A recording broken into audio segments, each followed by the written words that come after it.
Surveillance was set up to look into how he paid for past racial discrimination and inequities known as transitional justice. That's the latest. I'm Amber Payton on your home for 24/7 News, the Black Information Network.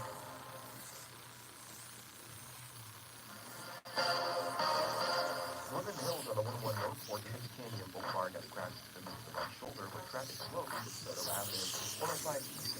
After Lofty Boulevard has crashed in the right lane with traffic slowed from the 405 to Linwood. In Orange County, Anaheim, 87 North Lincoln Avenue, that's another crash into the right shoulder. Traffic still pretty slow from Northwood Avenue. In Perea, 157 North Corbin Canyon Road, that's crash blocking 2 middle lanes with traffic stopped North Warner Boulevard. Need an accident attorney by your side. All you got to do is call the accident guys. Injured in a car accident or at work? Call the accident guys to speak with a real expert attorney for a free consultation. Hella hot. Get this hot seat. If you're not following KBLA Talk 1580 on all of our socials, then you're missing out. Download our app and find us on Facebook, Twitter, Instagram, YouTube, and on the web at KBLA 1580. Again, you can find all of our socials at KBLA 1580. By the way, if you miss any of our weekday shows in real time, you can always catch up by checking out the podcast of your favorite shows at your leisure at KBLA Talk 1580. We've got your black.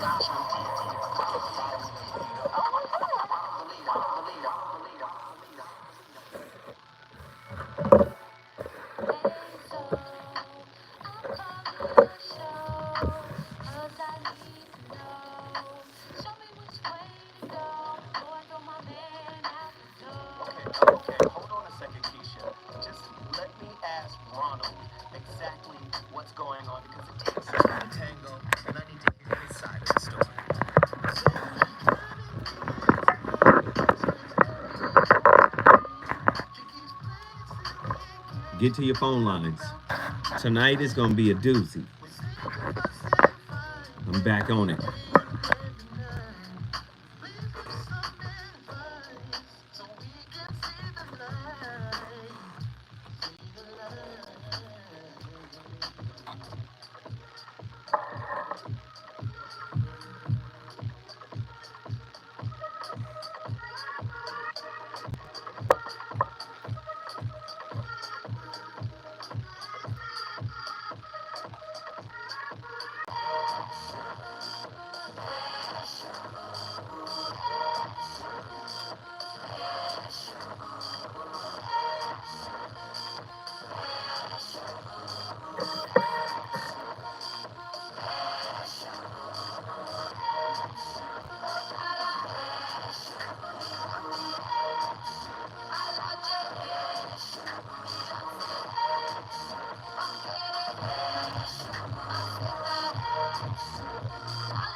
Can the mind free itself from the known? The known is knowledge. The knowledge which I have accumulated about myself. The knowledge which I have gathered through experience during my lifetime. The knowledge which I have invited, which has become my habit, the very structure of my being. And that is the me. And that is the you. As long as the mind holds on to the known, it will always be frightened of the unknown.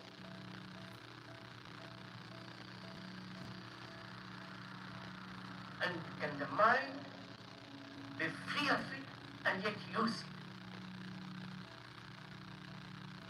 can use it only when it is free intelligently. When it is not free, it will misuse that law, which is what is happening in the world. The known is the past,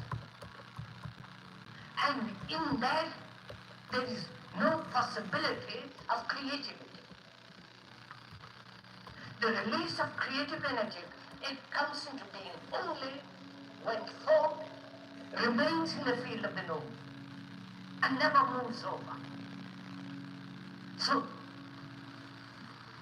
the known as the yesterday, the unknown as the tomorrow, must move together harmoniously all the time. Then creativity takes place. If we are living always within the field of the known, which we are, then we are living mechanically. Thought has a legitimate place, and it can only function in the field of the known. Therefore, thought can never bring about freedom. Thought is never new. And when one realizes, not verbally, not sentimentally, not ideologically, but actually, as the fact, then the mind is free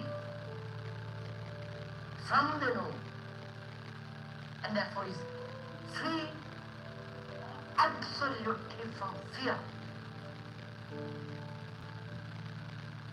And therefore, the movement in harmony between the known and the unknown is creative. And that is the significance, the meaning of it.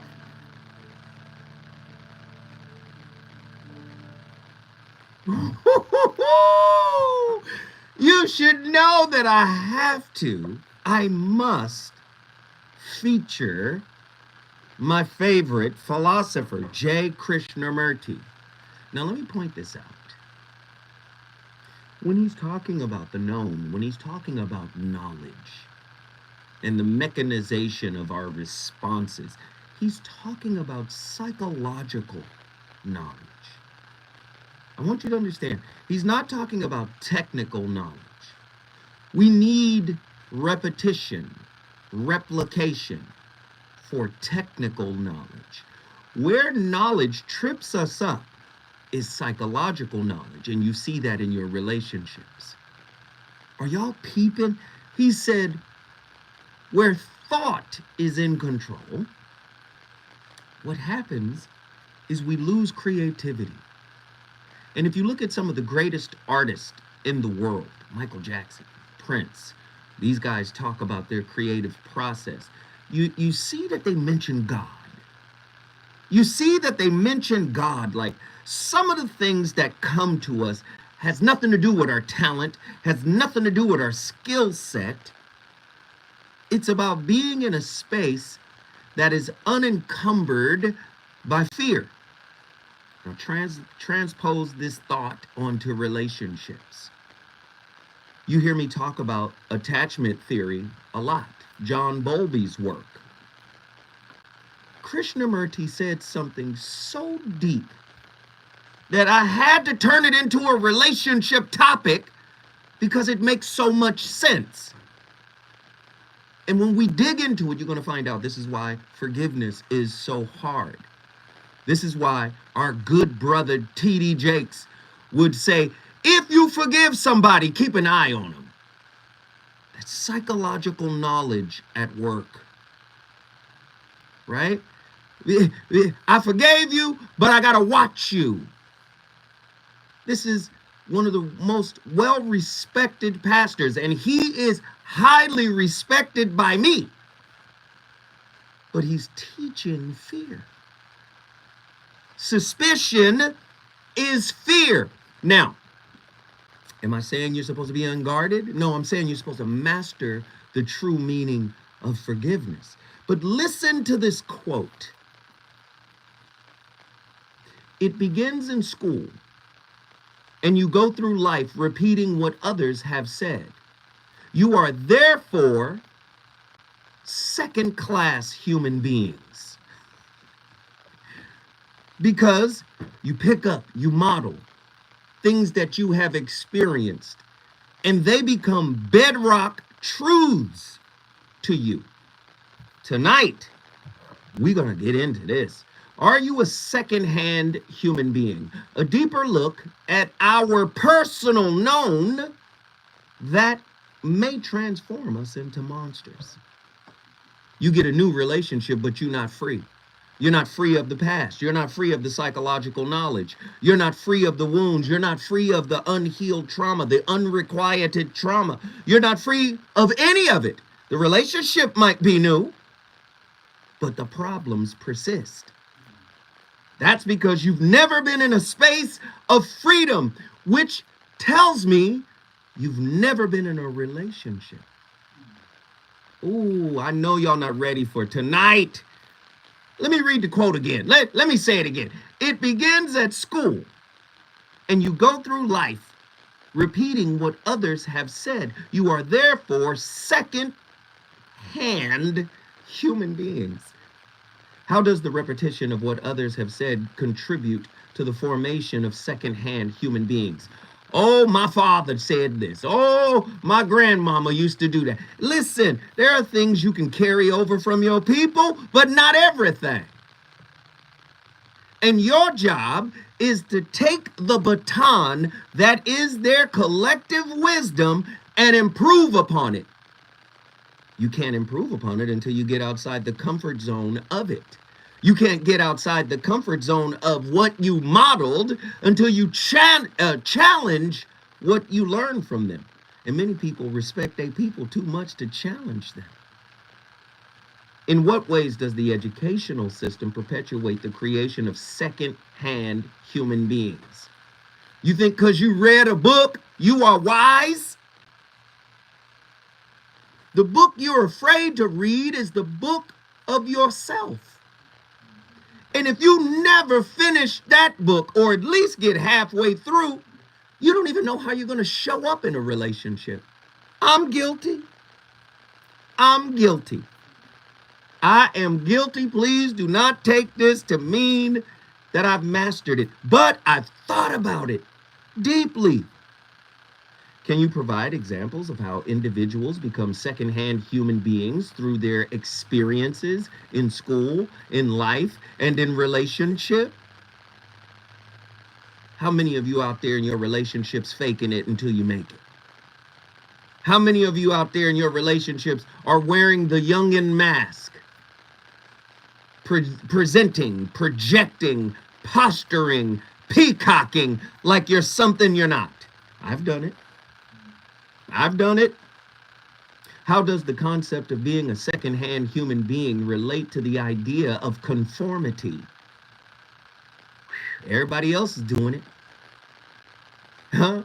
How does not working it out become a fad? Oh, Lord, are y'all ready? Krishnamurti said something else that was quite profound to me. He said that technologically speaking, we are a uber advanced society. But psychologically speaking, we are a spiritually impoverished society.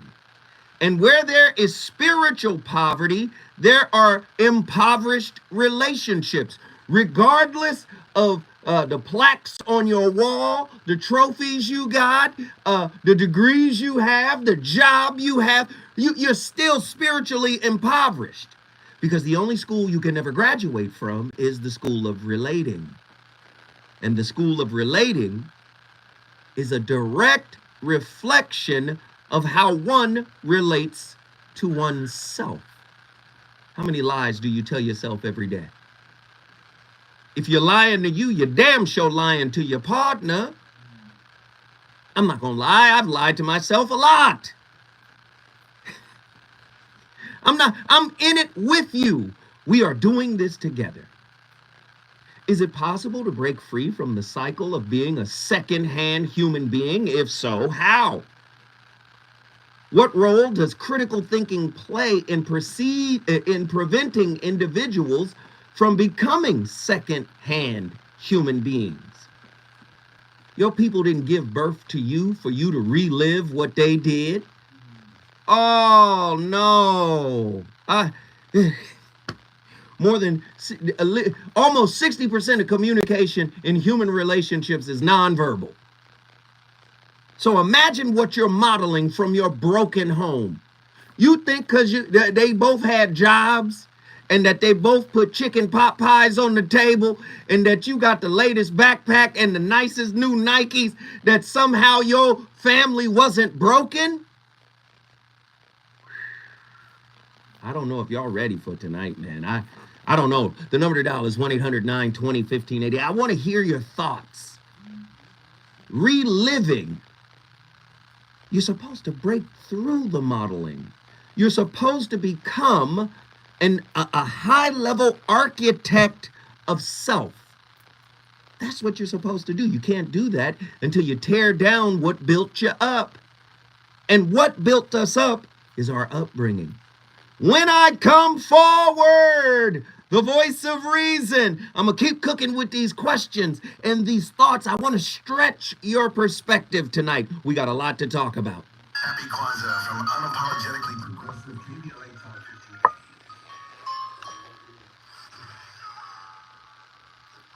1580. Aw, damn, brother. Thank you.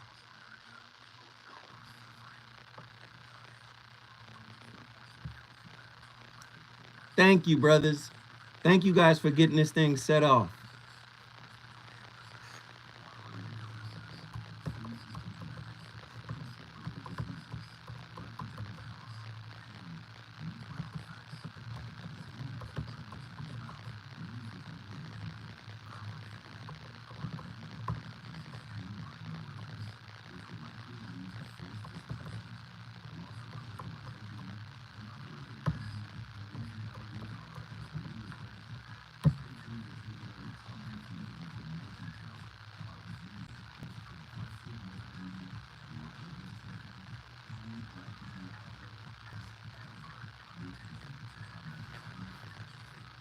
I'm staying on point. I appreciate it.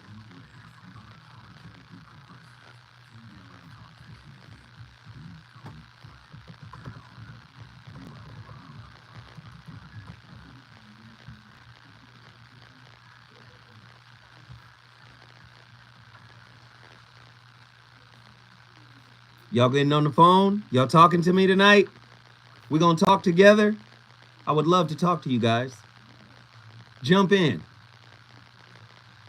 How's it going, Keith? Thank you, brother. Thank you.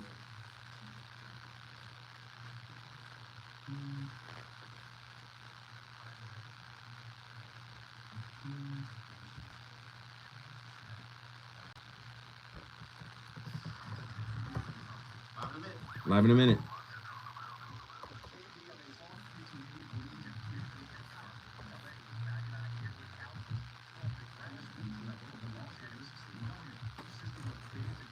Y'all calling me or what? I see Reggie. You know I love when Reggie call. You know I'm gonna need Nikki. I'm gonna need Attila. I'm gonna need all of y'all. The General, what's up? Uncle Zoe, what's up? Everybody hit that like button. Let's get those likes up. Let's go, let's go, let's go. Hey, Ghetto Gourmet, man. Thank you, brother. Thank you, brother. Ghetto Gourmet. I'm talking to you, brother.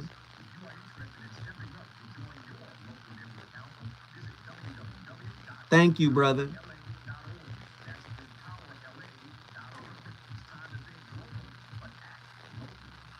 Thank you.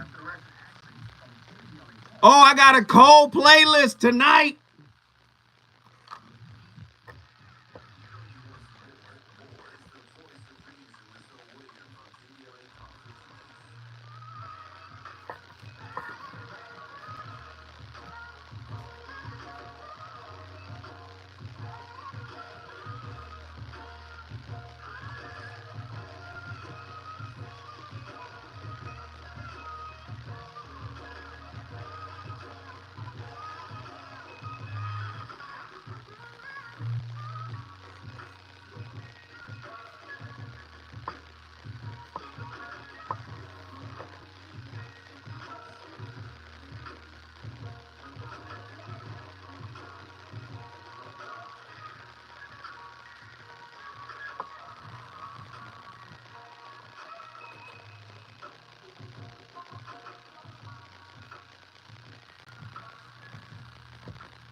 explains satisfaction, duality, meditation.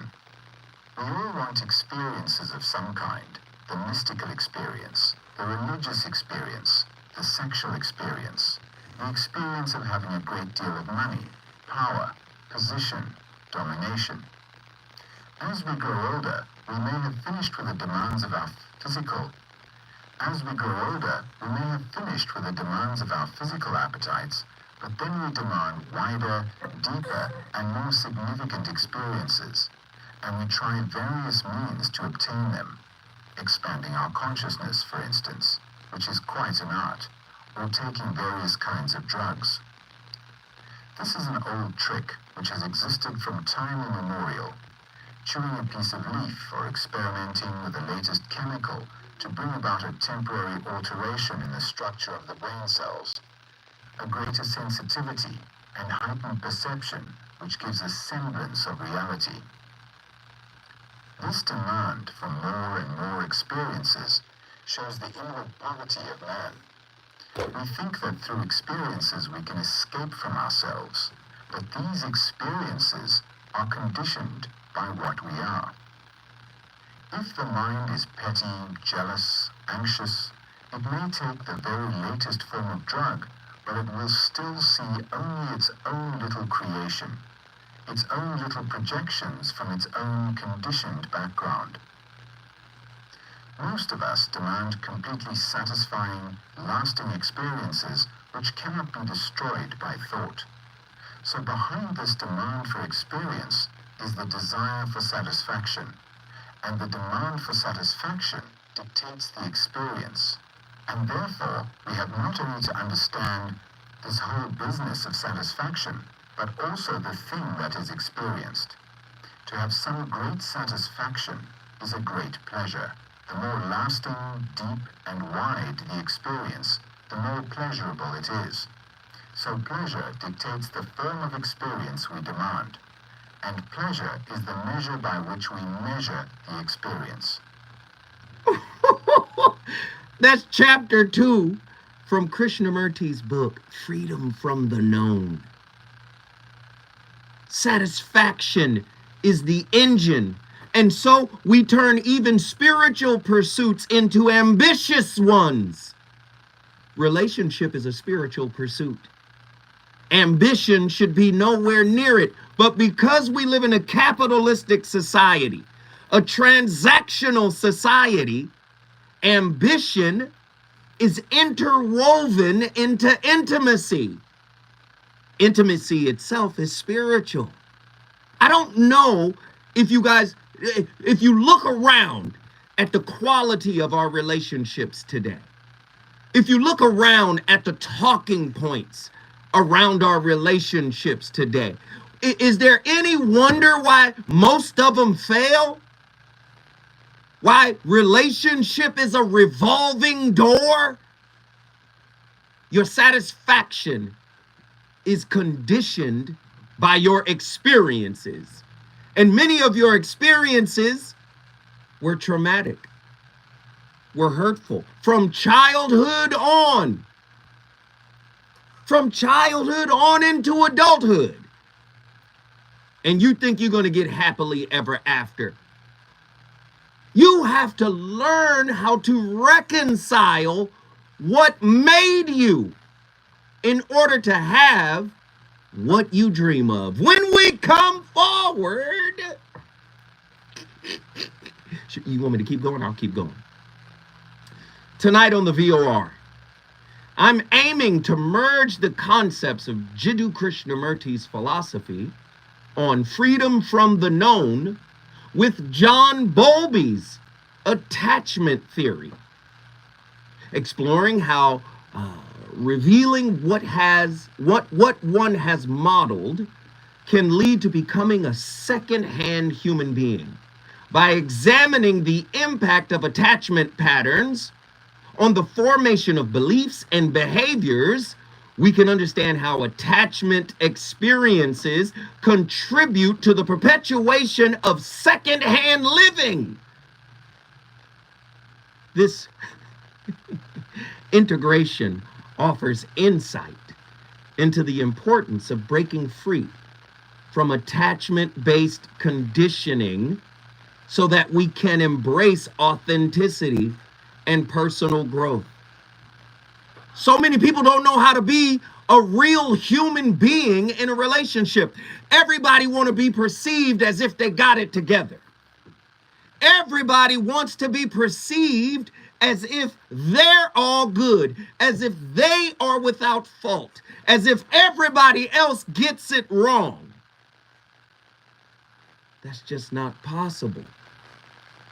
You came here, incarnated here on this plane of existence, which is a spiritual school. You came here to learn just how magnificent you are.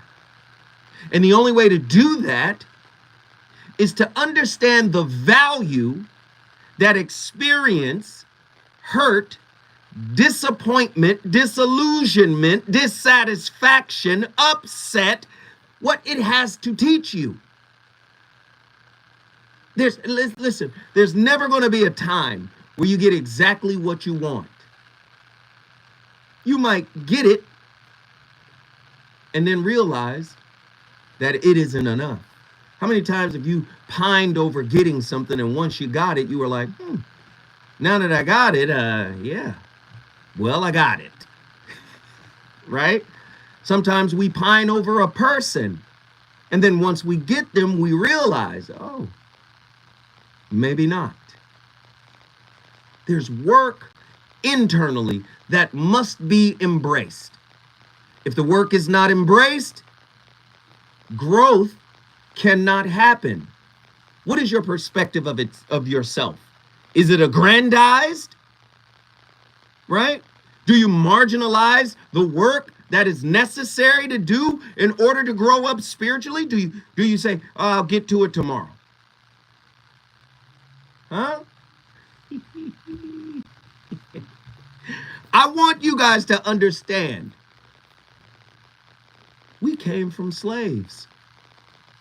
And a lot of what happened to them, we came from Jim Crow. And a lot of what happened to them, we came from the black codes. And a lot of what happened to them, we came from redlining. And a lot of what happened to them exists today. Oh, that was 150 years ago. You think 150 years of torture? Wait, excuse me. 400 years of torture? 400 years of torture is not in your DNA somewhere? But we'll listen to Bill Lipton when he talks about the biology of belief. When he talks about epigenetics. Oh, I got a lot to talk about when we come forward. The voice of reason is going to the phone lines.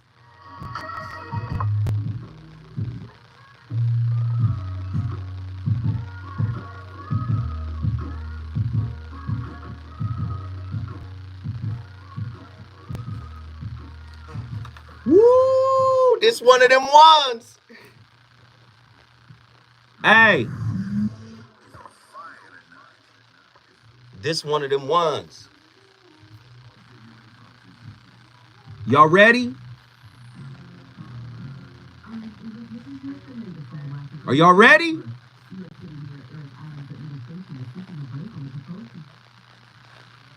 Are y'all ready for what I'm on? Are y'all ready for what I'm on tonight? Y'all let me know. Are you ready for what I'm on? Put up an emoji if you're enjoying tonight's topic. Put up I see the phone lines are jam-packed. Put up an emoji. Let's go.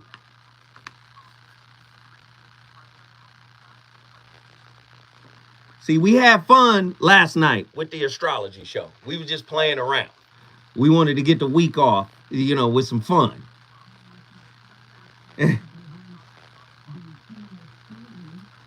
Hey, please, our brother, Ghetto Gourmet, asked for us to come together as a collective to hit that $200 mark, all right? He asked for us to come together as a collective. The best way to do that, all right, is hit that super chat. There is a $ at the bottom of the chat. If everybody could drop $5 with 46 people, we could hit that mark and then some. All right? If you guys appreciate what it is that I do, if you guys like the way I lay it down, please, the least you could do is show your love. All right? The least you could do is show your appreciation for what I do. Lovers and lurkers, all my lurkers in the background, say what's up. Just jump in. I know you're probably busy. You know, just jump in and say, hey, brother, how you doing?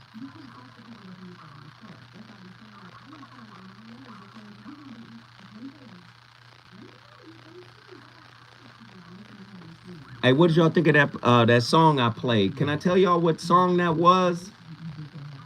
That song that I played is called Pressure by the Cartoons. What up, Keisha Woods? Welcome, welcome, welcome. All my lurkers in the background, throw up the peace sign. Oh, it's supposed to be like this? It's not supposed to be like, it's supposed to be like this. Throw up the peace sign. Yeah, the record is called Pressure by the Cartoons.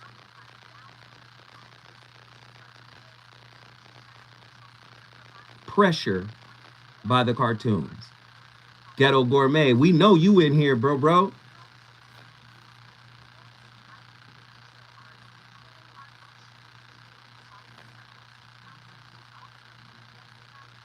Atala, we know you in here. Keisha, we know you in here.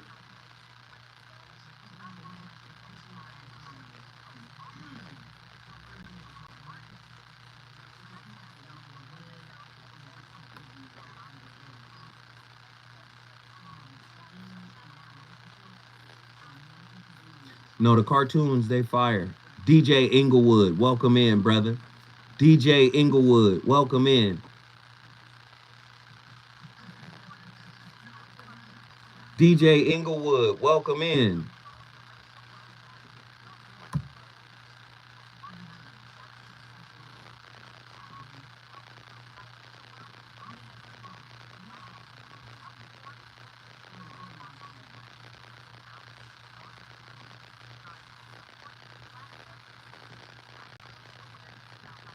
DJ Inglewood, welcome in. The Cartoons is spelled with 2 R's.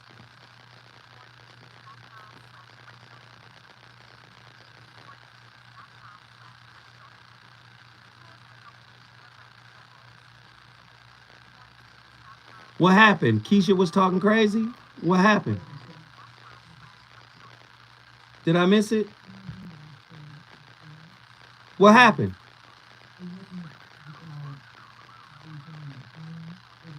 What'd they say? I missed it.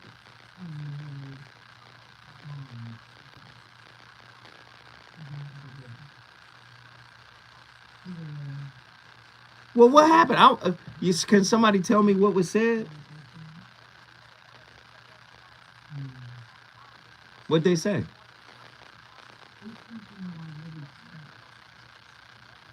Oh, got it.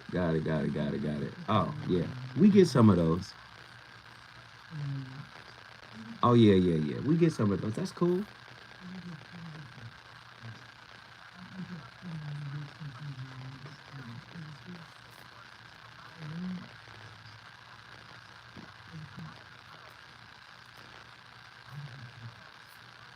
Yeah. Get his ass. Y'all know what to do. That's why y'all moderators.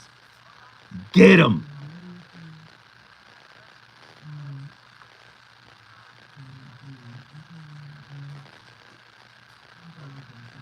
Ahmad has blocked you from blocking. Third Eye said that block felt good.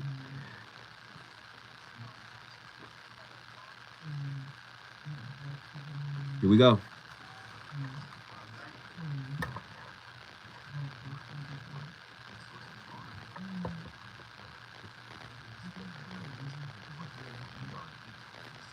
We're gonna have to work that out, True.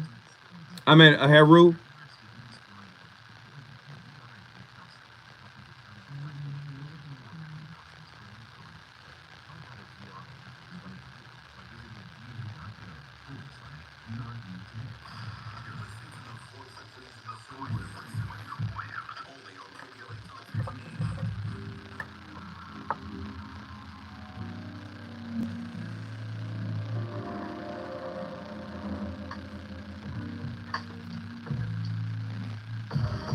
Just had a fight with my mom over something trivial. Don't Clip right after. we really have confrontation? And then the I said really was old. So I think she get it from my mama. Her bitterness passed down the bone. Tip attack, but I'm calling out a trauma. She too defensive to listen, I'll go so. Look at me, I got problems. You got the type device that I need. I couldn't get to one emergency. They know it's hard enough the time that I need. Between working or being so crazy. What's the time zone if it's only easy? So I figured I'd call it early. Turn my life down, mercy. I got pray to me.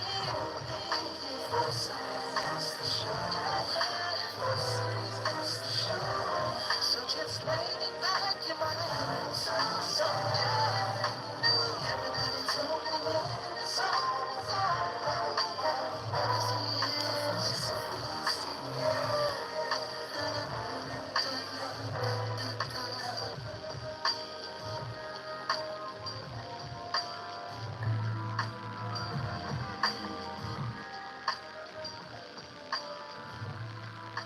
The ending is tremendously important. The ending of a habit, smoking or whatever habit one has, to end it.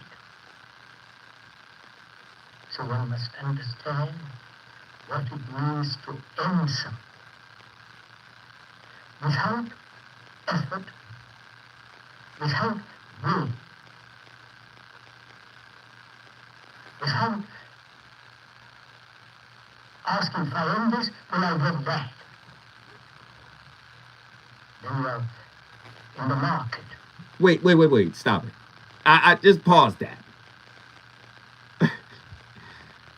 Learning how to end something without a payoff.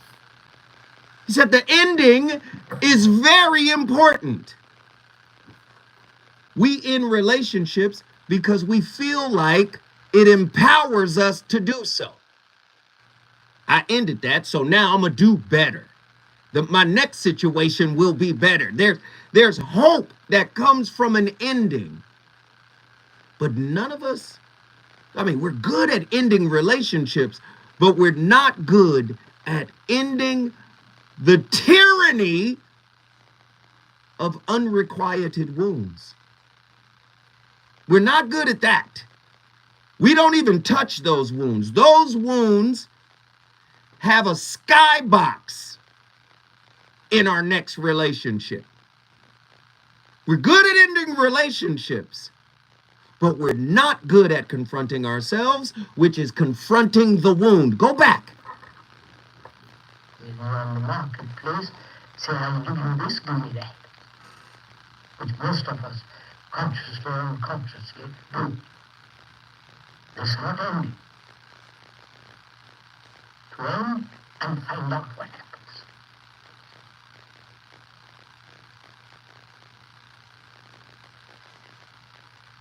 So in this same way, death.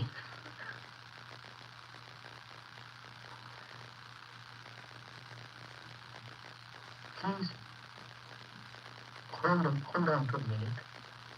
Don't say, Oh, many of us are relationship murderers. We know how to kill it, but we don't know how to bring it back. We don't understand Lazarus. We can't raise a relationship from the dead.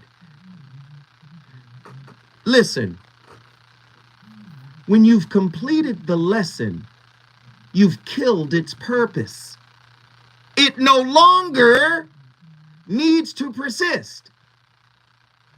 Right? When you kill the purpose of the wound, you've gotten better because the wound has lost its authority. So if this person was the facilitator of the skill set you develop. This is why a lot of people are salty. I built that person up for the next person. No, you didn't. No, you didn't. They're still the same person 99.999% of the time. They may look better. They may have more money. But they still have the wound in charge. This is what's so important. When is the last time you had a relationship free from the tyranny of trauma? Are y'all listening to me tonight? Attachment theory and secondhand living. Attachment theory, developed by John Bowlby, explores the impact of early attachment experiences on an individual's beliefs, behaviors, and relationships. These attachment patterns can influence one's tendency to become a second-hand human being, as Krishnamurti would call them, as they shape the way the individuals perceive themselves and others.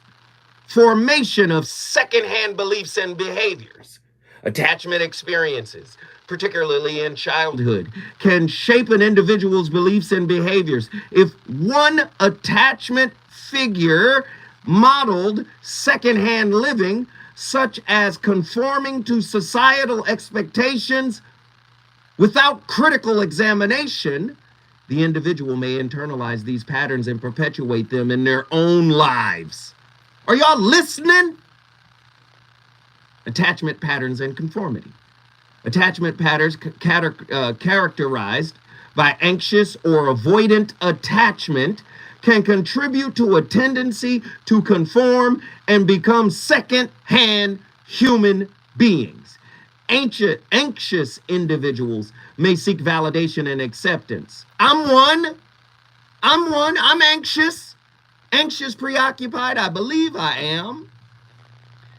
Right? Anxious individuals may seek validation and acceptance, leading them to adopt beliefs and behaviors without questioning them. Avoidant individuals may fear rejection and isolation, driving them to conform to societal norms to maintain social acceptance. Breaking free from attachment-based conditioning. To break free from attachment-based conditioning and avoid becoming a second-hand human being, individuals must recognize and challenge their attachment patterns. This involves developing self-awareness, questioning inherited beliefs, and cultivating the courage to embrace authenticity. And people running around here today talking about keep it real. But if I sit you down and say, what's your attachment style? I don't know. You don't even know yourself, but you say you're keeping it real. Real vague. Real confused. Real ambiguous.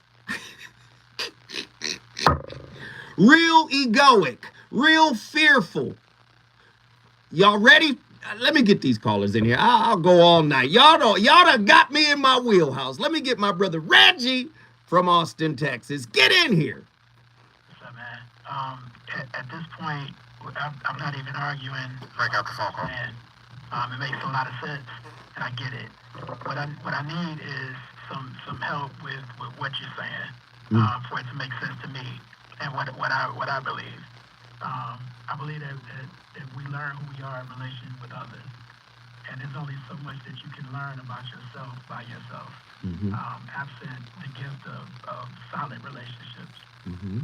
My question is, how do we gauge our freedom from our past so that we don't waste the time of people that we're in relationships with by you get in a relationship and you're like, man, I'm not free from the things that happened in my past. But you just wasted the time of the person that you're with. How do you gauge that by yourself before you get involved with somebody else? Well, number one, I will push back on the concept of wasting time. I will push back on that because every experience is a learning one if you're looking to learn. That's number one. If you're looking to learn, it's only wasted if you're looking to get right? I just want to get from this partner, from this person. I just want to receive something from this person. Most people don't have it. They have it in reverse. They're not looking to receive from themselves, right? Because they don't go in looking at how they show up. I'm guilty of this, brother. I'm guilty. I go into the relationship, it's like, okay, how am I going to get from this person, right? But really, it should be, how do I show up, and how do I show up inadequately? That's the real getting, right? Secondarily, the question about being able to gauge. First, you need to look at who raised you critically, honestly, and objectively. Because sometimes our view of them is obfuscated because we love them. But sometimes we got to look at them in a serious, honest way and say, this was their setback. This is their shortcoming. How does that manifest in me?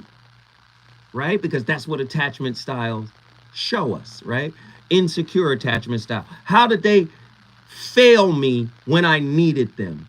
And how has that shown up in my relationship? Sometimes it'll show up in your relationship as a demand that your partner becomes the spiritual multivitamin, the supplement for what you didn't get when you modeled them. Do you see? Wow. Yep. So now it's you do it because they didn't do it. Do you see? That's how you gauge it. And it's constant self-awareness. And many of us can't look at our partners in a true light because we don't look at ourselves in a true light. We don't look at ourselves objectively because there's parts of ourselves. Remember, we talked about this early last week when I said we only like half of ourselves. We don't like the whole self. Carl Jung, people will do anything, no matter how absurd, to avoid looking at themselves. You want the best kind of relationship? You got to have all eyes on you. Make sense? That part does, absolutely. Do you always have to re-examine parts of yourself, or can you just take certain parts of yourself for granted as, okay, this is who I am, and just go on from there? Because I mean, at this point, great question. It seems, you know what I'm saying? It's like, do you always have to go back and say, okay, who am I today? Well, if you're learning, if you're growing, because growth is a daily process, if you're engaged in that process. So again, when you say, who am I today? Well, if you've done nothing between today and yesterday, you ain't got to ask that question. You see? You see? Hey, man, let me just say this, brother. I love when you call in. Guess what you just did? Austin, Texas is in the building. If you want to bring your city in the building, all you got to do is call us. We got a national discussion going on right now, and it's on fire. When I come forward, more callers.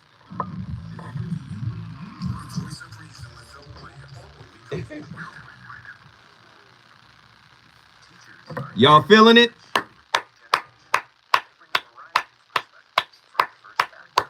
Y'all feeling it?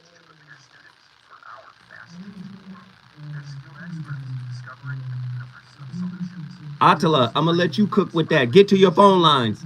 Come on, get to your phone lines. 1-800-920-1580. We got 2 lines open. Let's get 2 callers. Look, we got 56 people in here. Can I get everybody to drop $2? $2. $2.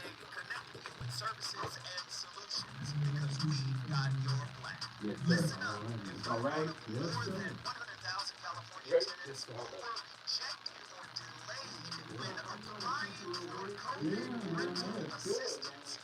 Thank you, brother. Under the terms of a new settlement, California's Housing and Community Development Department agreed to audit its past. Twos and Fuse, where are you? Zoe, it's Marlo. I'm going to call in from Pasadena. Please, call in. Hey, True Measy. True Monger, guess what you just did? You took us to $60. We are $140 away from what Ghetto Gourmet asked us to do.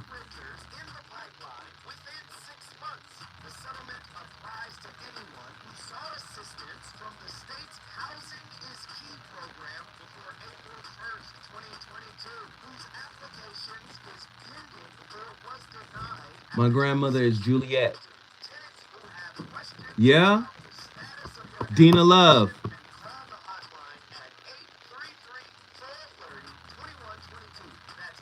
Hey, and did this hour fly by or what? Did this hour get up out of here or what? That's how you know the show is good, man. When the time flies, man. That's how you know the show is fire. You know what I'm saying?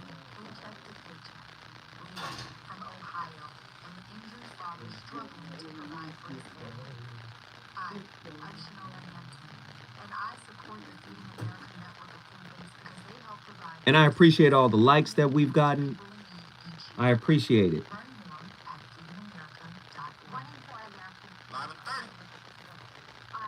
Y'all like the all white lid? My god sister did a spiritual ori head cleaning. And she said you cannot wear a black hat or a red hat. She said you must wear white on your head. So she brought me a hat. I was like, all right.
I just want to create a vibe right now. That's what the voice of reason is on. There's excitement, there's tension, there's passion, because there's inspiration. That's NY90 by Izzy. EZZY is the artist. The track is called NY90, all together one word. We're in a very powerful topic tonight, right? And I'm talking about not being a secondhand citizen or secondhand person in a relationship, right? In life. What makes us secondhand is that we take wounds, generational tasks, beliefs, limiting beliefs from those we modeled. So I thought that it would be interesting to integrate John Bowlby's work with the great Krishnamurti and his work. Krishnamurti's book was Freedom from the Known. John Bowlby talks about attachment theory, different attachment styles, right? You have dismissive avoidant, you have fearful avoidant, you have secure attachment. Not everybody is secure, but guess what? You can become secure by recognizing what your attachment style is. You have insecure attachment, you have anxious preoccupied, you have disorganized. They're different attachment styles based on how your work in progress caregiver in the beginning of your life showed up for you in every moment. And I would imagine that even the best mama, right, the best caregiver couldn't show up in every incident. So maladaptive attachment styles form. These attachment styles go with us into our adult relationships. Breaking free from attachment-based conditioning. It's difficult, but you have to delve into authenticity. In my book, The Shrouded Lighthouse, chapter 14, I talk about the art or the way, the Tao of self-authorship. You defined by you. You on your terms. Authenticity and secure attachment. Secure attachment categorized by a sense of safety and trust in relationship provides a foundation for authenticity. Individuals with secure attachment styles are more likely to question social norms, explore their own beliefs, and resist becoming secondhand human beings.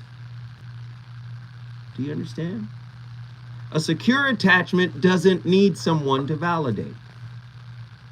A secure attachment doesn't need someone to provide a safe environment for them in the relationship construct. This is heavy stuff tonight. Are y'all ready?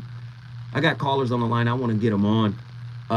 Let's get Sean. He's been on the longest. Sean from Oakland, California. Get in here. Hey, brother. How are you? Fishing, coffee, maple syrup and jam, butterscotch clams, a tangerine, a side order of ham. If you set your mind free, baby, maybe you'll understand. So what I'm listening to here is I agree with most of what you're saying. But look, I mean, a lot of people believe in fallacy. A lot of people believe in things that just are not true.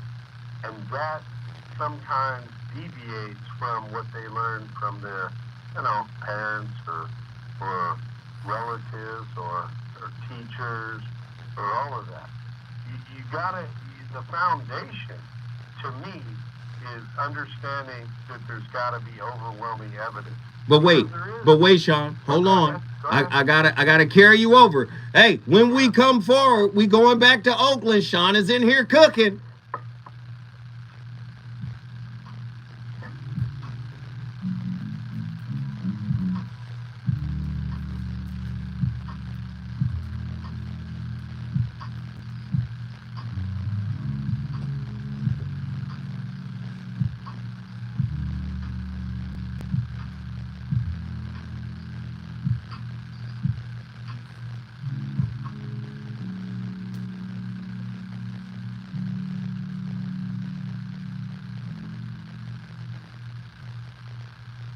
KBLA 1580 Santa Monica. Hey, that playlist is dummy. That playlist is dummy. Hey, talk to me. Share with me, guys. Talk to me. What mindset is this topic putting you in? Because what I'm trying to do here is to ask the question, have you ever been totally free in a relationship? Free of the past, free of the conditioning, free from how you were raised. Have you ever been in a free moment? A pure moment, I dare say. A pure, where there was no screen, no filter of the past, no filter of disappoint, no filter of hurt, no filter of, I need this, I need that, oh, this was good, let me get it back, oh, this was great, let's repeat it. Have you ever had that moment?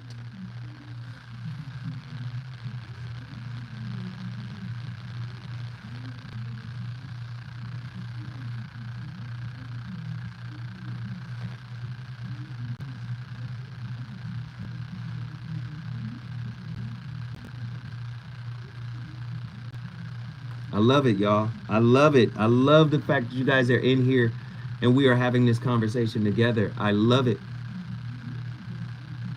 I love it.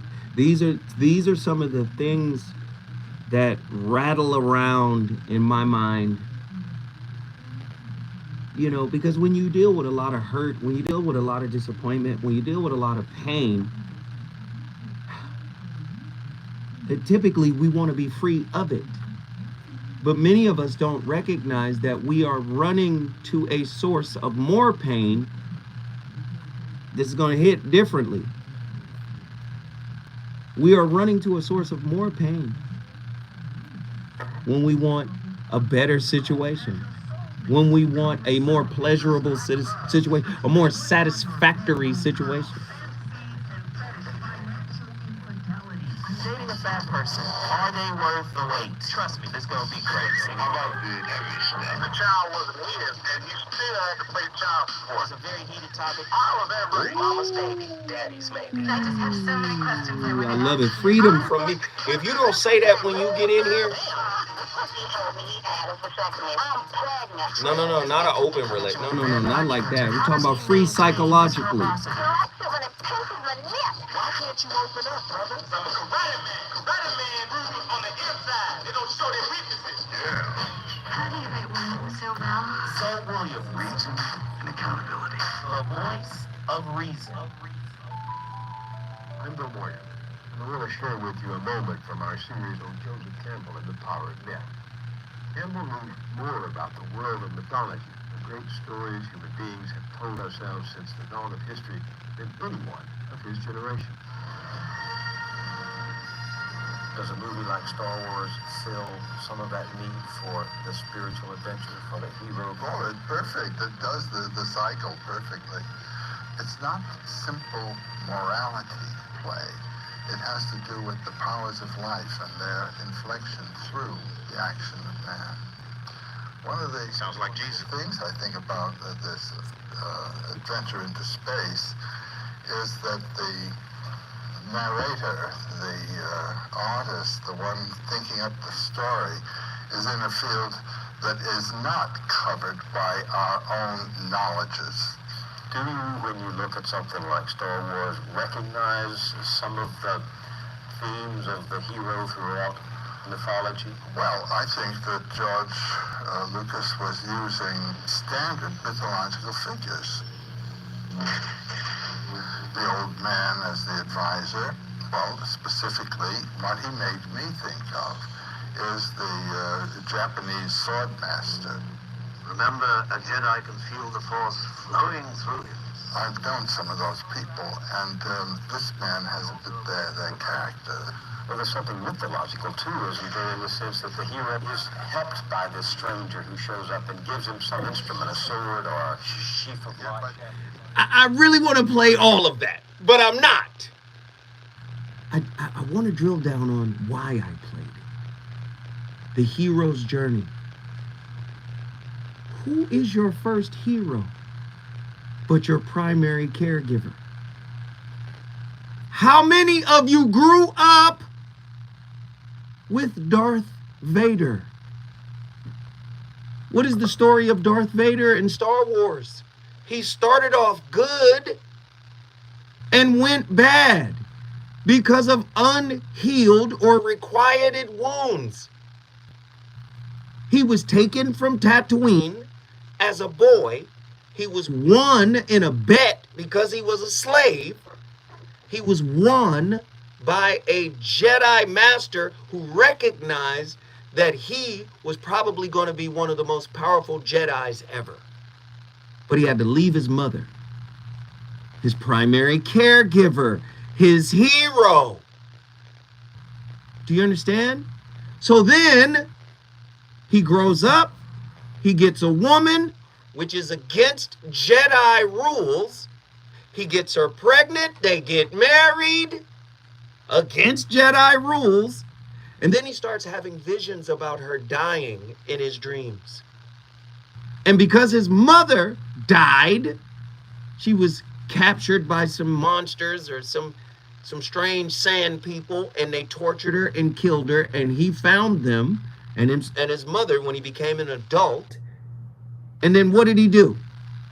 He killed everybody in that village for doing what they did to his mother, against the Jedi code, going down the dark side. He carried that darkness into his adult relationship.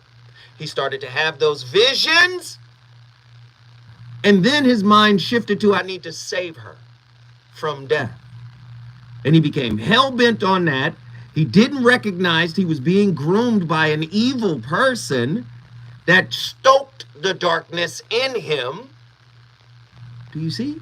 And thus he becomes Dark Father, Darth Vader. He was a work in progress. How many fathers or mothers raised you that had an unrequited darkness in them, that had an unreconciled darkness in them? Do you see? That's why I played it. We got so many callers on the line. Let me get the callers in here, because this is a national conversation. They're from all over the country. Sean, I want you to finish your thought here, please. Well, brother, you just hit something. So, guided participation relationships, that's how it all works across the globe, which means that we all learn from someone wiser than us that are role models. And if they're actually role modeling and doing that, it's wonderful.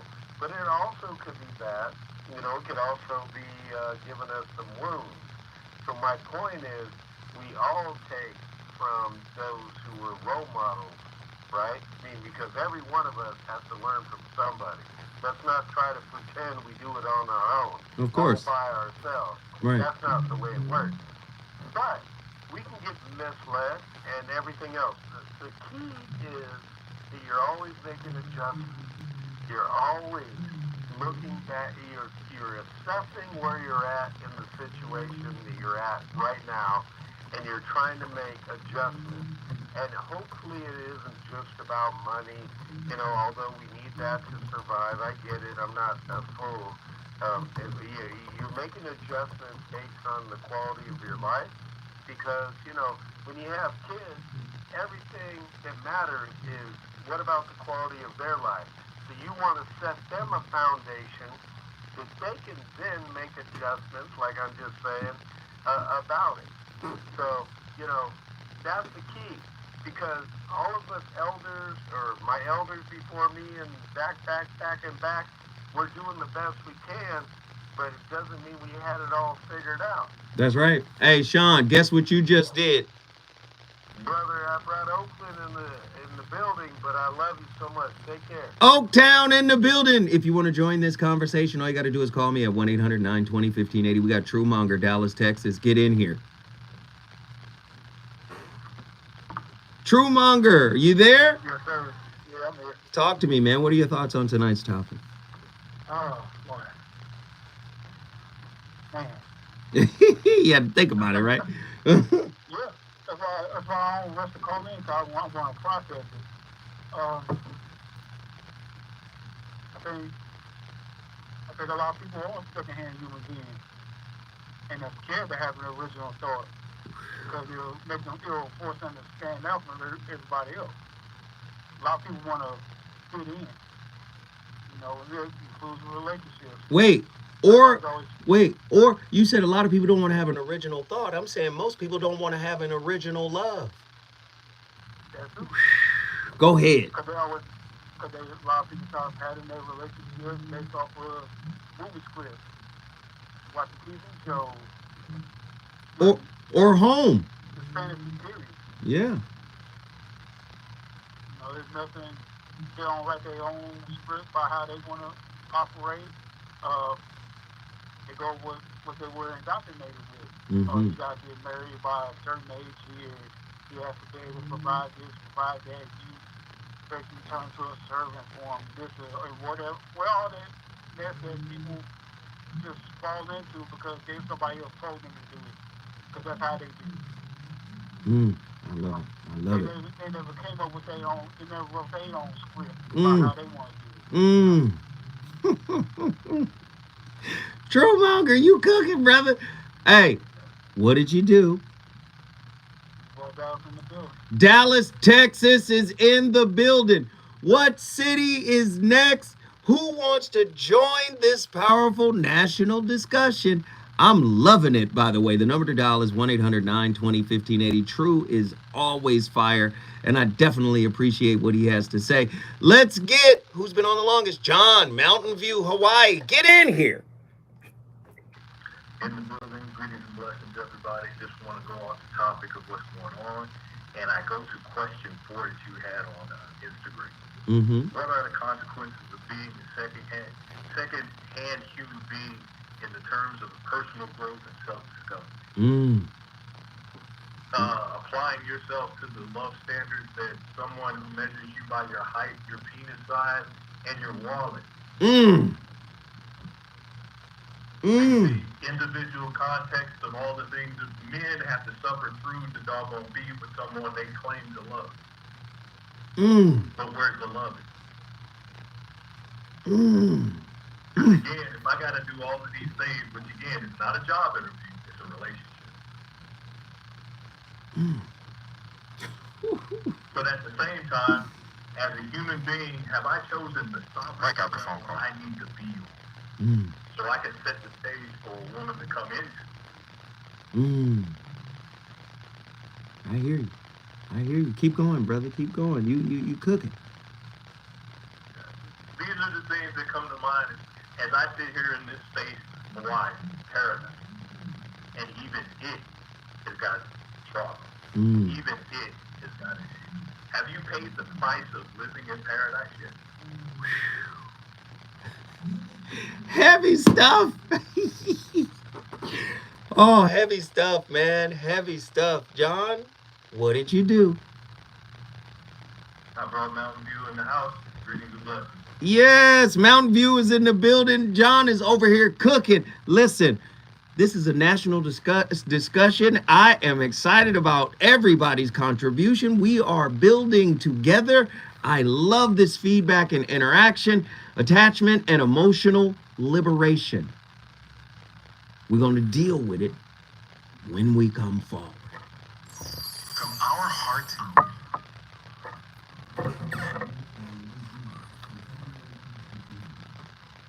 Don't grocery shop on an empty stomach.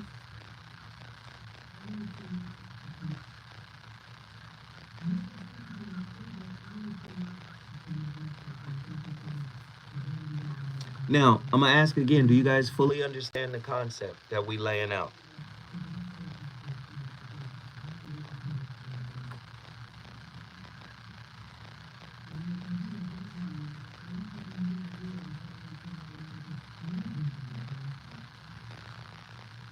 Good.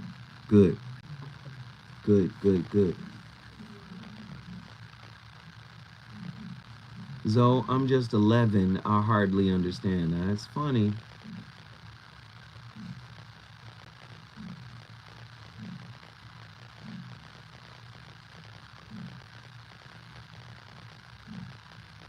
You did get in here a little late. Pretty brown, Mimi.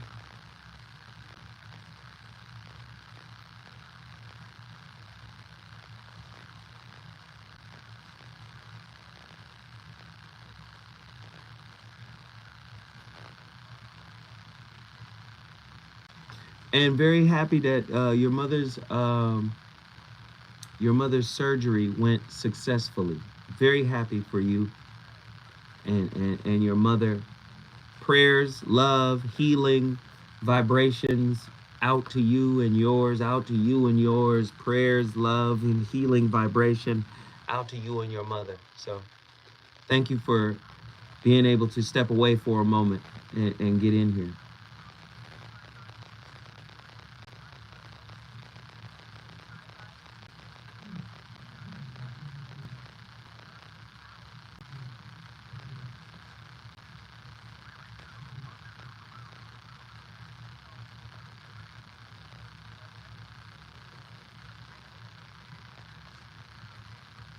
Atala, you're up now. Get ready, Atala.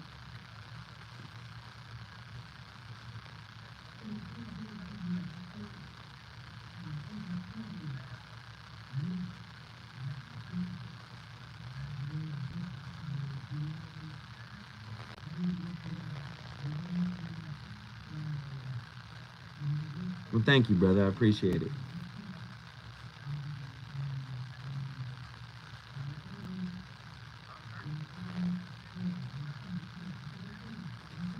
Thank you.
Man, that playlist. When the conversation is this rich, the music has got to match it. That's Winding Road by Freddie Jokum. Look it up. Fire track, tonight's topic. And listen, I'm not talking about having a good father or a good mother who taught you how to stand up straight and look a person in the eye and make sure you shake their hand with a firm grip. I'm not talking about these aspects of knowledge. We're talking about what they did not reconcile internally and how you modeled that and how you carry that into your adult relationship for reconciliation. Wounds want to be reconciled. And the only way that wounds can be reconciled, or one way that wounds can be reconciled, is through conflict in relationships. Right? Attachment and emotional liberation. Integrating Krishnamurti's philosophy with John Bowlby's attachment theory highlights the importance of emotional liberation in breaking free from secondhand living. By understanding and healing attachment wounds, individuals can cultivate emotional resilience, authenticity, and the ability to live in alignment with their true selves.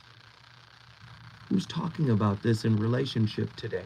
Everybody wants to use the trauma word, but they don't understand what it means. They don't understand its impact. You know why? It's a buzzword. Everybody uses it to sound deep, but it's much deeper than that. Right? The role of mindfulness and self-reflection. Mindfulness and self-reflection are essential tools in breaking free from attachment-based conditioning. And it leads to embracing authenticity, the authenticity of who you really are. As Reggie brought up previously, Carl Jung talks about the integrated self. In order to become the integrated self, you must bring your shadow to the surface with your persona. This is me collectively. And I thought I was crazy when I was younger. Even now, if I meet somebody that I'm interested in, they get caught up in the niceness of me, the cool of me, the intellect of me. But I say I'm God and the devil at the same time now. Don't just focus on what you like about me. If you stick around long enough, you're going to pick up on things that you might not like about me, that irritate your soul. But nobody asked the question, why does it irritate my soul? Is there a purpose for what's wrong with you irritating me? We've distilled it down to just get away from them. Right? Am I lying? Listen to me now. By cultivating present moment awareness and exploring one's thoughts and emotions, individuals can identify and challenge secondhand beliefs and behaviors. Krishnamurti's philosophy and John Bowlby's attachment theory emphasizes the importance of embracing vulnerability and fostering genuine connections. By developing secure attachments and cultivating authentic relationships, individuals can resist becoming secondhand human beings and experience a deeper personal fulfillment. Are y'all ready for what we're doing tonight? The phone lines are jacked. Let's get everybody in here. Attila, Houston, Texas. It's time to shine. Let's go. What are your thoughts on tonight's topic? Uncle Joe, good evening. How are you? Good evening. Good evening. Okay, so I wanted to address the question that you had about the education system, right? In regards to this topic. So, as you know, I'm an educator. Got out of the classroom for this reason. Why? Because I view the education system as a representative formation factory. That is where we start to build our representative a lot of times, especially when you hit middle school. And especially with the way this education system is structured today, it's removing your challenges, it removes the self-worth, and then you're basically like a spiritual vegetable. Right? They're telling you what to think, how to think, when to think it. They're also erasing your individuality and your identity because you have to color in the line that starts in kindergarten. And I think as a teacher, what I've learned is that in order for me to assess effectively the impact that I have on my students, I have to understand the lessons that they're teaching me. So, yeah. So, I love that. Yes, and if you're talking about low-performing schools where they're starved of resources, you know, you starve a child of a resource, and they start to hunger for a better experience. So that's where you see the drug use, the games, hanging out with friends. They don't want to be at school because they want that experience of relationships, but they can't really grab it because they're in a system that doesn't appreciate that. Right, and we're human beings, so everything that we touch, everything that we create is going to be somewhat ajar. It's going to be somewhat flawed, right? So, some people, and I can say the brother's name is Dr. Umar Johnson. What he said about the education system is that it's not educating people, it's indoctrinating people, right? So let's take that a little bit further then, right? What do institutions do when they are devoid of spirituality? And I'm not talking about dogma. I'm not talking about religion. What do institutions do to the human mind when they are devoid of spirituality? I mean, that's going to become your God. That is your God. That is your image that you're going to model yourself after, because they're not teaching you to seek real truth or self-knowledge or actualization. They're teaching you to mold, conform. Conform. Krishnamurti is where he uses all the time. Conformity. I would say, and I would use a different word, but it practically means the same. Institutions that are devoid of spiritual context, spiritual value, spiritual equity, institutionalize. So there's no difference from a man who's serving 25 years and get out and he's still on jail time because his mind is institutionalized than somebody that spent 35 years in school and knows nothing about themselves. That's right. Yeah? That's right. Yeah. I would also say, too, with the education system, I think that they're trying new ways, like, so they might be bringing in technology or things that, they feel kids might be into, but they're still missing that crucial component of getting the student to identify with self and figure out what does that actually mean, what does that look like. And I don't know if it's purposeful, but I will say that it's very destructive. Man, Attila, guess what you just did? All right, Houston in the building. Houston, Texas is in the building. Now it's all LA. What up, LA? LA is in the house. I love it when LA shows up strong. It's all LA in the building. Who's been on the longest? I'm staying on point. Get in here, LBC. What are your thoughts on tonight's topic? Alaska family. So much to say, so little time. First, I would say this topic reminds me of just being able to have the courage and the discernment to break the generational curses, basically. I am known as the black sheep of my family, and I'm proud of it. I'm not saying that everything that I learned from my family is bad or was given to me in ill intent. I just now, as I continue to grow on my spiritual journey, I have the discernment to know what to apply and let fly. Come on, what to apply and what to let fly. Somebody meme it. I want to see it on Instagram. Somebody meme it.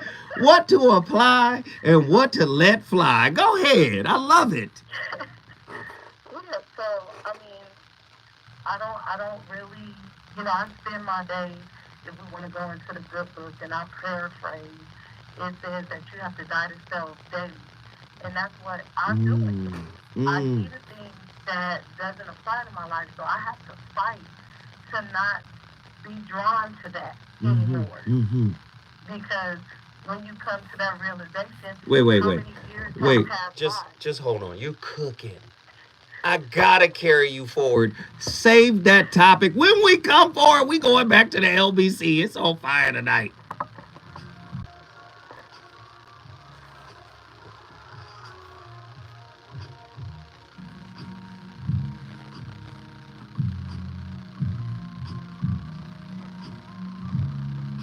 I should just end the week on this topic. I shouldn't even come back in here.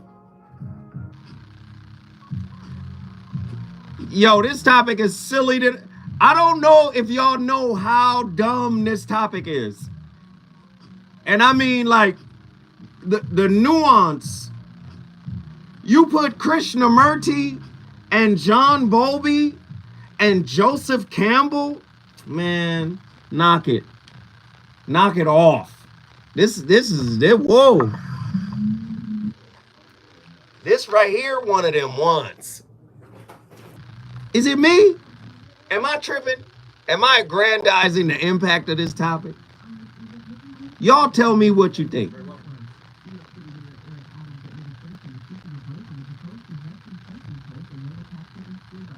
Can y'all tell me what you think?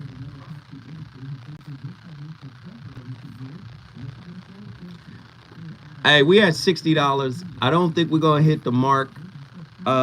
Lovers and lurkers in the background, friends and family. Everybody who's watching the show who's too busy doing whatever, just say what's up. Just pop in and say, hey, how you doing? Hope everything is well.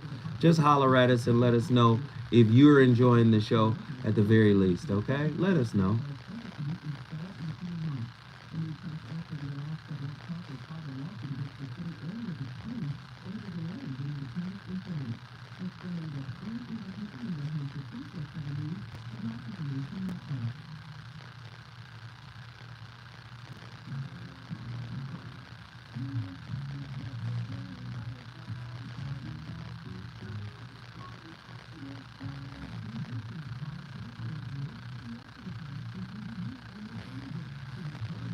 Truemonger, once again, thank you, brother.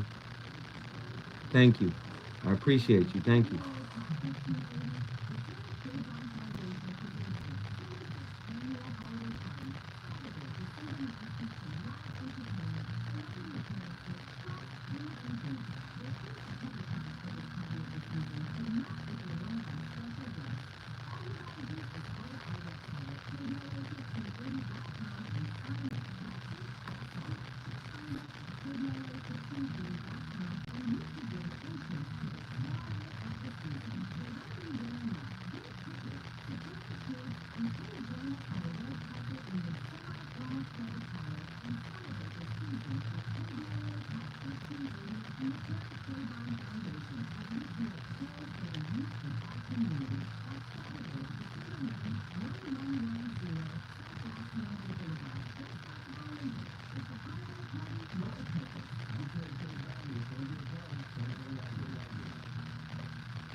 Thank you, Truemonger.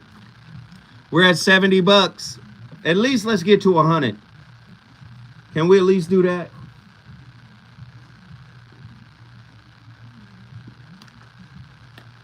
Can we at least do that? We're $30 away from 100.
I'm awake.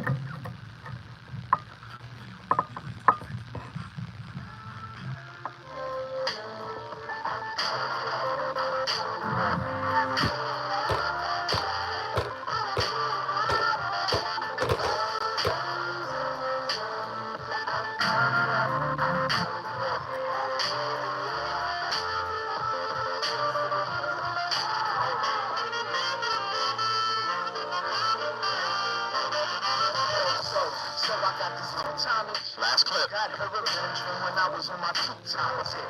And even when I tried to correct it, she couldn't get past how she was disrespected. Neglected my effort, affected no trust. 30 games and affairs that be tearing us up. Picture perfect, is it really worth it? I have an idea, but I need to be first.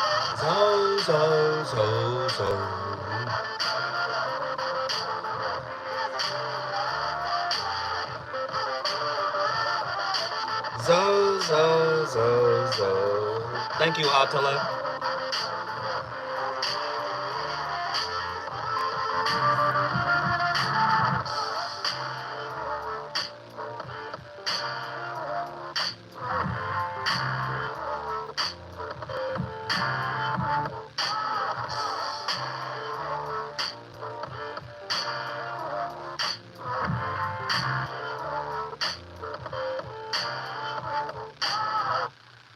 Now, down below there, we have the shadow, as Jung calls it. It's like the blind spot for ego. That about yourself, of which your ego is completely unconscious, of which it has no knowledge whatsoever. I've rendered it in a series of separate strokes. This shadow, in Jung's terminology, corresponds almost precisely to the Freudian unconscious.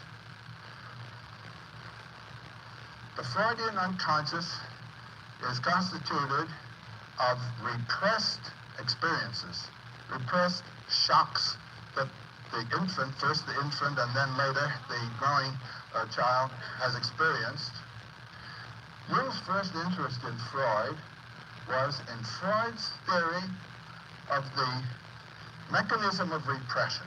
What is it in the psyche that so puts these things out of sight that consciousness is completely unaware of them?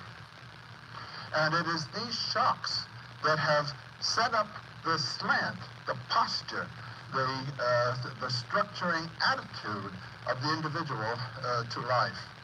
It's these that constitute the personal unconscious.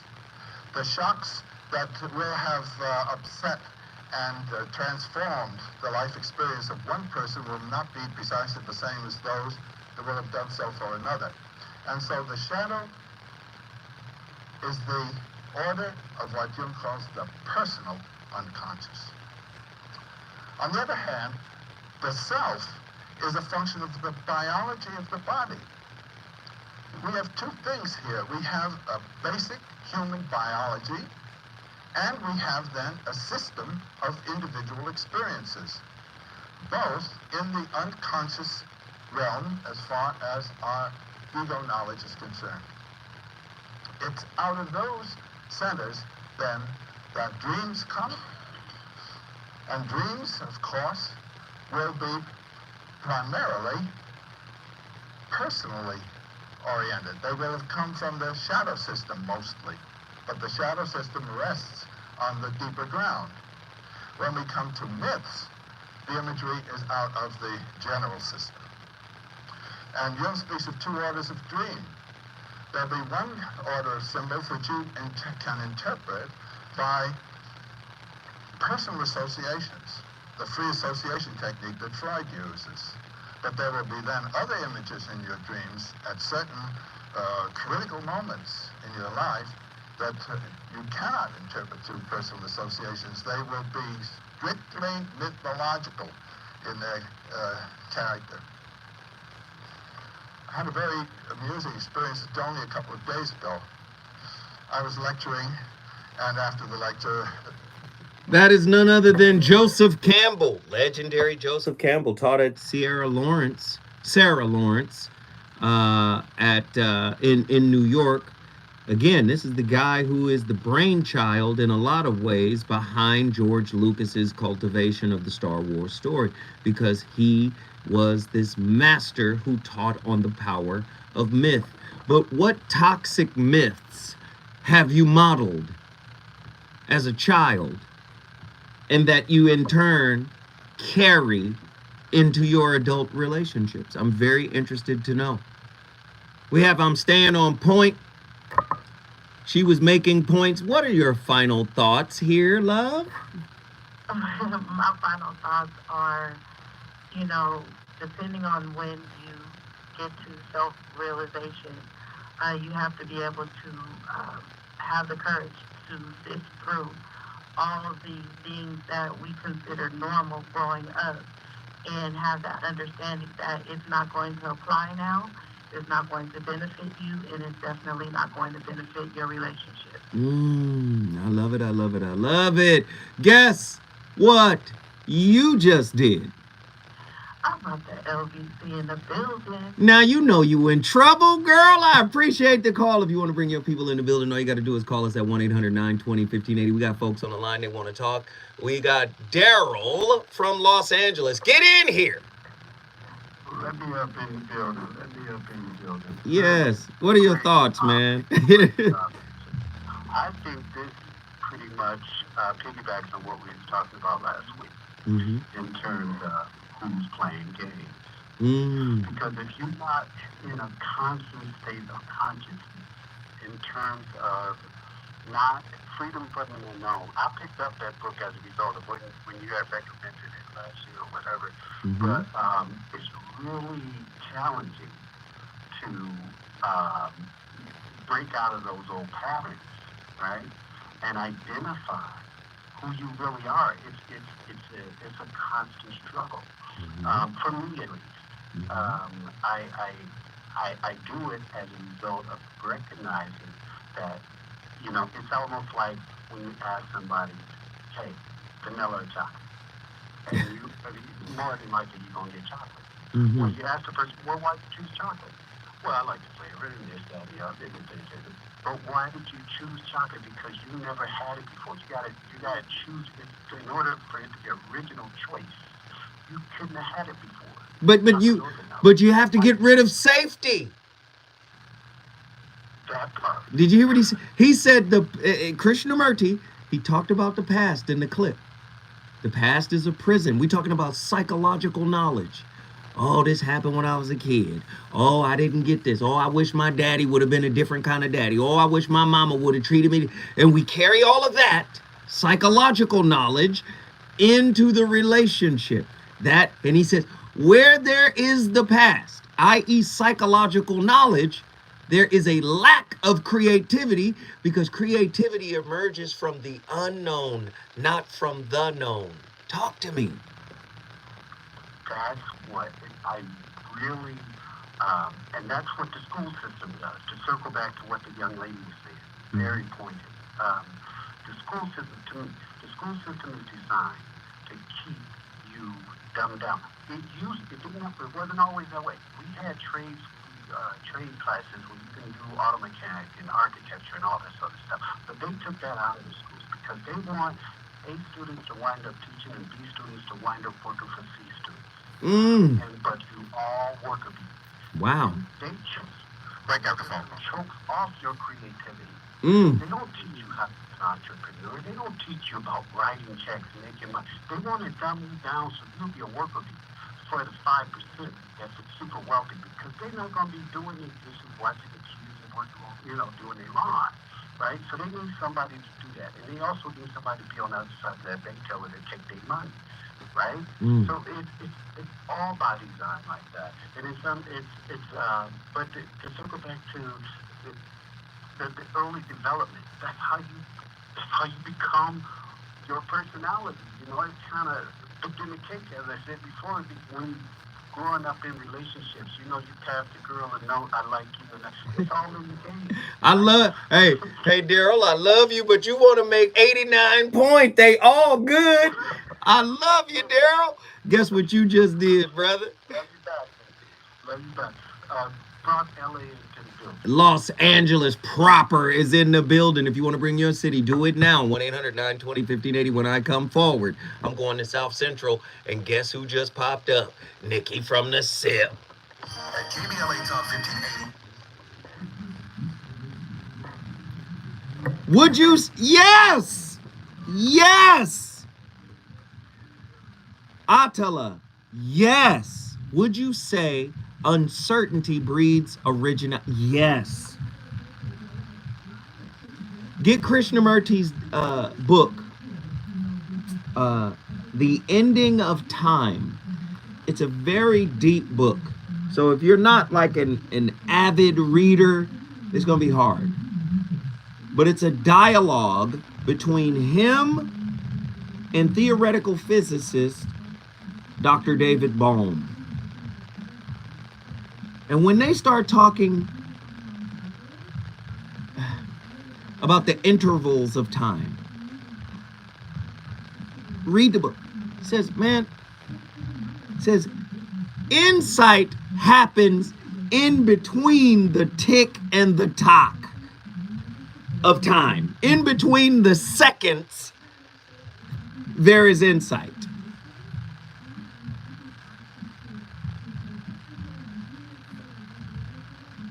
Tick, tick, tick, tick. 1, 2, 3. There's time in between the ticks. Ah, shit. Are y'all?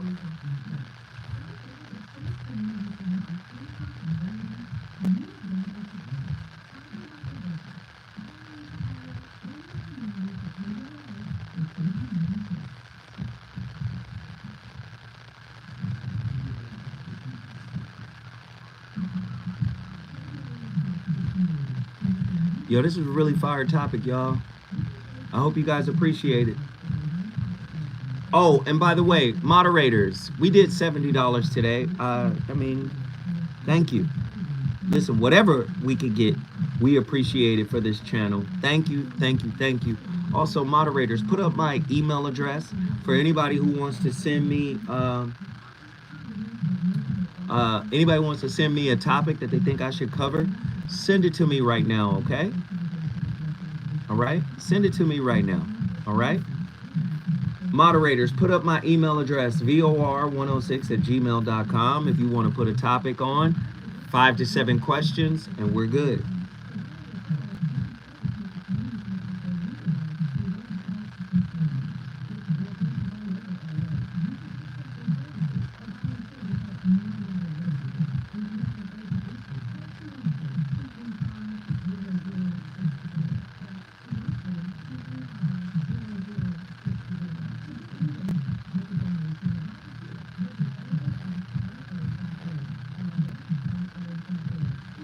Thank you, Attila.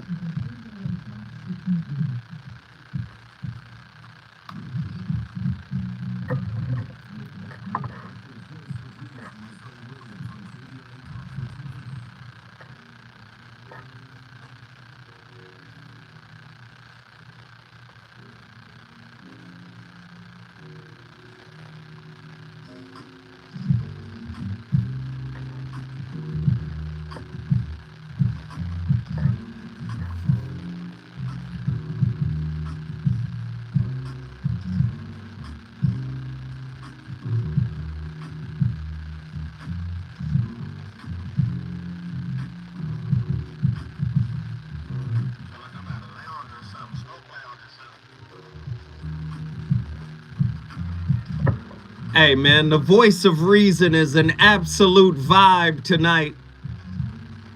Some of the most original talking points you'll ever hear about intimate relationships. The VOR is on complete fire, live from KBLA Talk 1580 from the heart of Leimert Park. My playlist is my co-host. Let it sit underneath me real quick. Yeah, that track right there is called Carefree. The artist is called Dry Hope, featuring Gustav. Such a vibe. Carefree by Dry Hope. It's on fire tonight.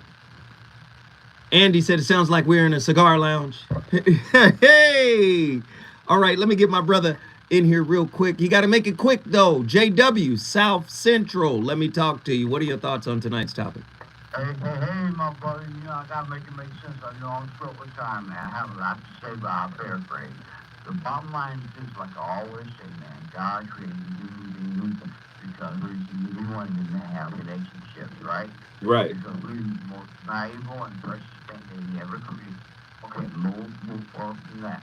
The bottom line is just, well, we have been conditioned, we have been controlled, we have been manipulated. It's called psychological warfare. It's called society. We comply. We frame and form our thoughts and imaginations and dreams and fantasies and our thought systems and all the rest of them. I don't ramble, but you got the point. Based on what society pushes, right? But like you said, our real true nature is a spiritual thing.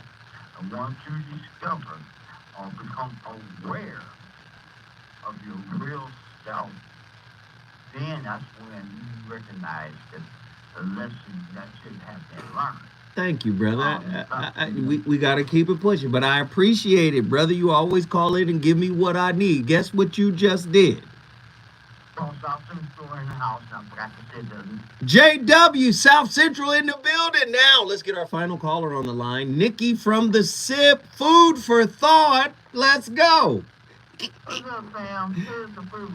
There we go. Your fourth question about the consequences of being a secondhand human being in terms of growth and self-discovery. Consider this. People die from secondhand smoke all the time. Yes, ma'am. Continue, please. All the time. Mm-hmm. So if at some point we do not matriculate spiritually to the point where we are seeking source for ourselves, not only is it a stomach growth, but it's a slow death at the same time. You are not taking drags on cigarettes with secondhand smoke, but that smoke in the room over a long period of time will kill you.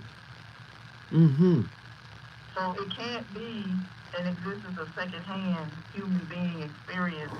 It shouldn't be all of the time you're here, or you are going to experience a slow death, and sometimes painful. And by the time people discover that, it's at the end. And as far as conformity goes, if you're not seeking source first for yourself at some point in your matriculation spiritually, you're going to stay in a conformity place because you're not going to challenge the concept of conformity. And because I came from a secure attachment circumstance, I'm going to vote me off the island first. I don't do group things. I'm gonna vote me off the island first. That's not gonna work. And it's not going to work because I came through that environment where I was encouraged and challenged to seek source myself. Yes, I got all the stories and understanding from those who were around me. But they made sure as a kid I understood, ask God yourself. Because again, we don't talk about the deaths from secondhand smoke, but they're still dead. And they never smoked a cigarette. Nikki, I love you. Oh, Lord. Nikki is my auntie for sure. I love you, Nikki. Nikki. My goodness, Nikki. Oh, you must have enjoyed this topic tonight. Well, I was working trying to save some eyes over here with the secondhand issue. Oh, I appreciate you, Nikki. What did you just do? Brought the SIP in the building. The SIP is in the building because of Nikki. The SIP is Mississippi. She was on complete fire. Let me give you a few final thoughts. Unlearning and relearning. To overcome secondhand living, individuals must engage in a process of unlearning and relearning. This involves questioning inherited beliefs, exploring alternative perspectives, and actively seeking knowledge and experiences that align with our authentic selves. But you gotta discover the real you before you can find what aligns with the real you. The role of education and parenting. Education and parenting play crucial roles in preventing the formation of secondhand human beings by fostering critical thinking, encouraging independent thought, and promoting emotional intelligence. Educators and parents can empower individuals to resist conformity and embrace authenticity. The societal implications. The integration of Krishnamurti's philosophy along with John Bowlby's attachment theory has significant societal implications.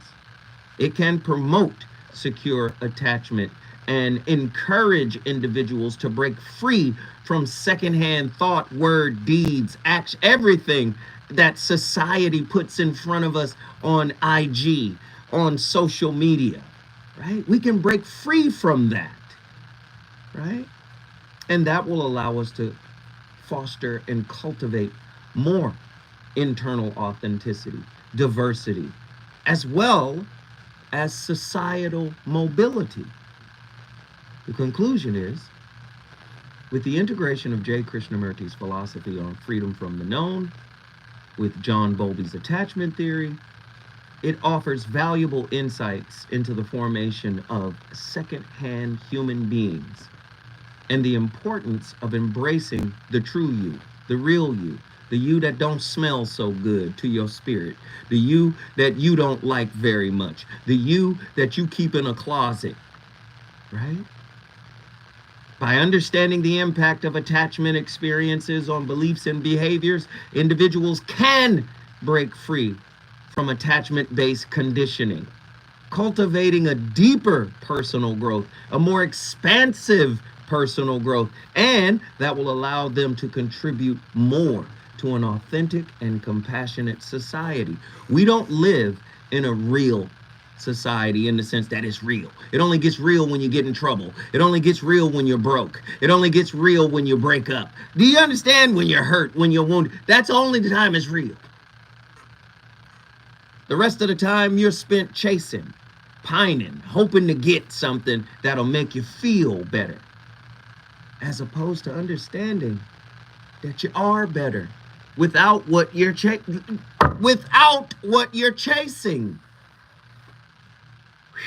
Heavy stuff tonight. We started the conversation, but I really want you guys to finish it, okay?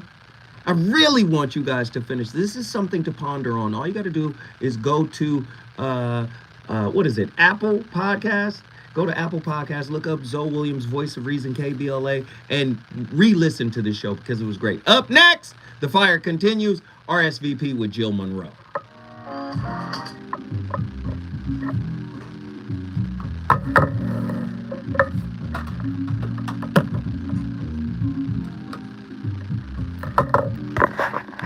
Great topic tonight. Appreciate everybody for tapping in. Love y'all. Mean the world. Holla at you.